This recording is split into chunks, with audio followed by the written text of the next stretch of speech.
pagi, siang, sore, malam, atau kapanpun teman-teman menyaksikan video ini. Apa kabarnya nih? Semoga semuanya dalam keadaan yang baik ya. Senang sekali nih kita bisa bertemu pada kesempatan ini.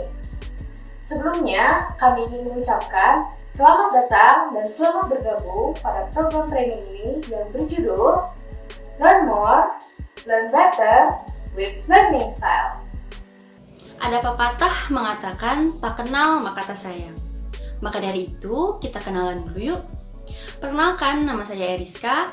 Saya yang akan menjadi trainer pertama pada training kali ini. Saya Hutal Kurnia sebagai trainer kedua. Dan saya Nisha sebagai trainer ketiga.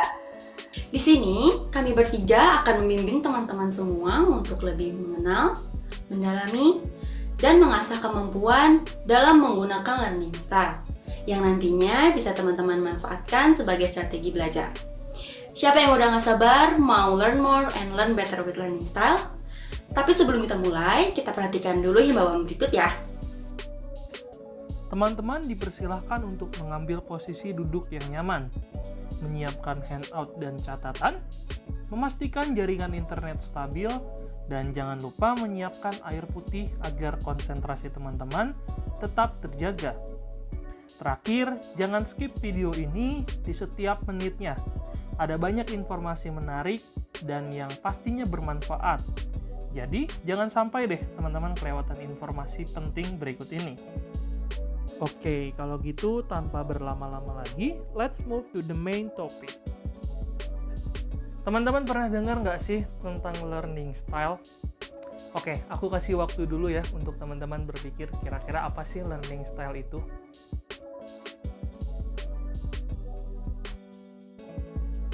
Jadi, ada sebuah metode belajar yang biasa disebut learning style yang telah dikembangkan oleh berbagai pakar di Amerika.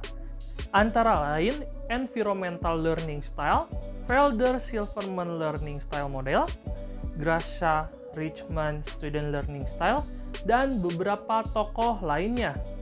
Sebelum lebih jauh, kita coba bahas dulu yuk pengertian dari learning style. Menurut Keefe tahun 1979, learning style merupakan gabungan dari karakteristik kognitif, afektif, dan faktor fisiologis yang berfungsi sebagai indikator yang relatif stabil tentang bagaimana pelajar merasakan, berinteraksi, dan merespon lingkungan belajar. Kemudian, menurut Brown tahun 2000, learning style merupakan cara seseorang mempersepsikan dan memproses informasi dalam situasi belajar. Kemudian, menurut Celsia Murcia tahun 2001, learning style merupakan pendekatan umum, misalnya global atau analitik, auditory atau visual, yang digunakan siswa dalam memperoleh bahasa baru atau dalam mempelajari subjek lainnya. Nah, kenapa sih learning style ini penting untuk teman-teman ketahui dan kuasai? Ternyata ada banyak manfaat loh yang bisa teman-teman dapatkan. Misalnya, memaksimalkan potensi belajar, meningkatkan nilai menjadi lebih baik, mengembangkan strategi belajar yang efektif dan efisien, meningkatkan motivasi belajar, meningkatkan rasa kepercayaan diri, dan masih banyak lagi. Maka dari itu, sebenarnya dengan mengetahui dan memahami learning style dapat membantu teman-teman semua untuk mencapai prestasi yang diharapkan. Meski memiliki segudang manfaat, tapi faktanya berdasarkan data yang ada pada seri manual GLS yang diterbitkan oleh Kemendikbud, gaya belajar dalam konteks pembelajaran di Indonesia belum mendapat banyak perhatian loh. Guru bahkan dosen pada umumnya mengajar secara klasikal dan tidak memberi perhatian terhadap gaya belajar siswa yang berkemungkinan dilacak dan temuannya dapat digunakan sebagai input dalam merancang perancangan pembelajaran. Sebuah penelitian menyebutkan dari 650 siswa hanya terdapat 19 orang yang mengetahui gaya belajar mereka. Maka dari itu, teman-teman sebagai insan pembelajar, nggak ada salahnya untuk mengetahui dan memanfaatkan learning style untuk mendukung proses belajar teman-teman. Sekarang kita masuk kepada jenis learning style. Nah, learning style ini terbagi menjadi 3, yaitu visual, auditory, dan kinestetik. Yuk, kita bahas satu persatu. Nah, learning style yang pertama ialah visual. Seperti namanya, learning style ini mengutamakan penglihatan sehingga indera yang berperan penting ialah mata. Learning style visual ini cocok untuk teman-teman yang cenderung melihat sikap, gerakan, dan bibir guru yang sedang mengajar. Lalu juga dapat duduk tenang di tengah situasi yang ramai ataupun ribut tanpa terganggu. Lalu, cocok untuk teman-teman yang kurang mampu mengingat informasi yang diberikan secara lisan. Dan juga saat teman-teman mendapatkan petunjuk untuk melakukan sesuatu, biasanya teman-teman akan melihat contoh terlebih dahulu, lalu kemudian mampu mengerjakannya sendiri. Strategi yang dapat teman-teman lakukan seperti menulis atau menggambar materi, lebih menyiapkan banyak peragam media, perlihatkan objek yang berkaitan dengan materi, membaca buku yang dilengkapi dengan gambar, menggunakan warna dan simbol-simbol untuk menjelaskan materi. Nah, dengan melakukan strategi-strategi tersebut, teman-teman yang memiliki learning style visual dapat dengan mudah menyerap informasi ataupun materi. Sebab faktor utama dari gaya belajar ini yaitu mata dipergunakan dengan baik. Bagaimana? Apakah learning style visual ini dirasa cocok dengan teman-teman? Apabila bukan, tidak apa-apa. Sekarang kita akan mempelajari learning style berikutnya. Selanjutnya adalah gaya belajar auditory. Gaya belajar ini mengandalkan pada pendengaran untuk bisa memahami dan mengingat suatu pembelajaran. Individu yang menggunakan gaya belajar ini harus menggunakan pendengaran sebagai alat utama dalam menyerap informasi atau pengetahuan.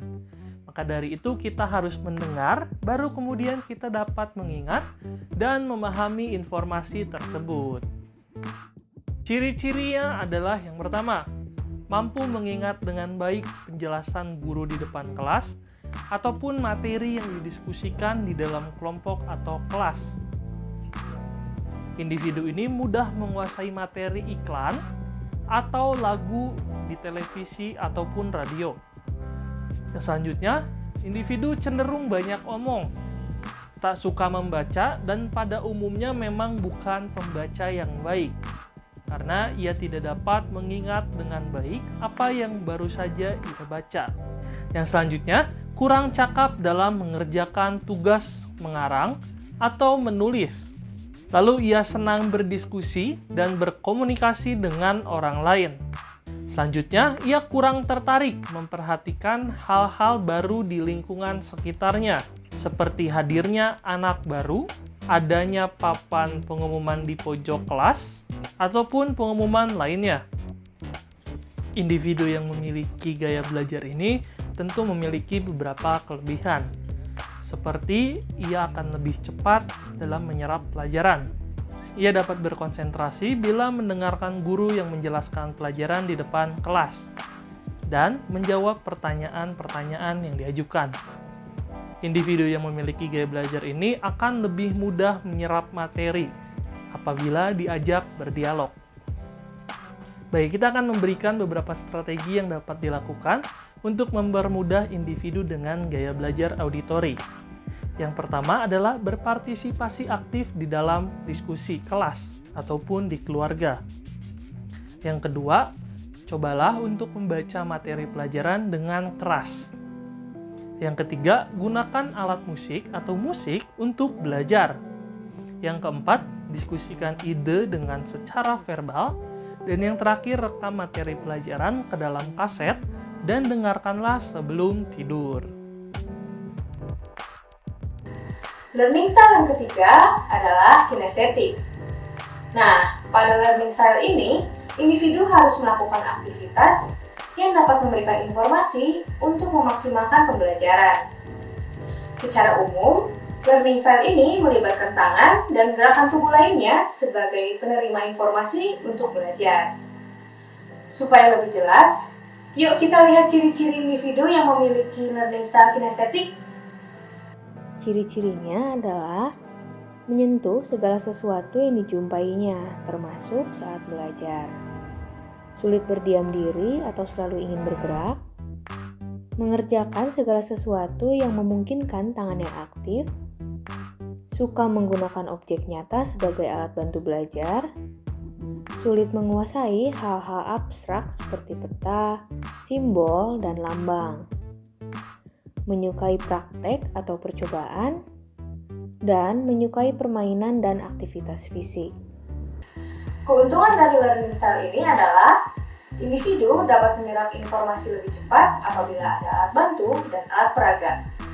Selain itu, individu juga dapat lebih mudah berkonsentrasi ketika menggerakkan satu atau lebih anggota tubuhnya. Nah, berikut ini terdapat beberapa strategi yang dapat membantu individu dengan learning style kinestetik. Yang pertama, beri waktu istirahat setelah beberapa jam belajar. Jangan terlalu memaksakan belajar selama berjam-jam. Yang kedua, eksplorasi lingkungan ketika belajar. Nah, dari penjelasan tadi, pasti teman-teman udah lebih mengerti dong mengenai ciri-ciri, kelebihan, dan juga strategi dari ketiga learning style. Pertanyaan selanjutnya, dari ketiga learning style yang ada, kira-kira learning style yang mana nih yang lebih dominan pada diri teman-teman? Eits, tapi simpan dulu jawabannya dalam hati ya, karena setelah ini kita akan ada mini quiz sambil break. Break kali ini, teman-teman diminta untuk menjawab pertanyaan yang nanti akan diberikan. Teman-teman dapat melakukannya selagi beristirahat ya. Lalu, jika sudah, tuliskan jawaban yang menurut teman-teman tepat dengan menulisnya di kolom komentar.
Oke, gimana nih? Teman-teman pasti bisa ya menjawabnya. Semoga jawaban teman-teman benar ya.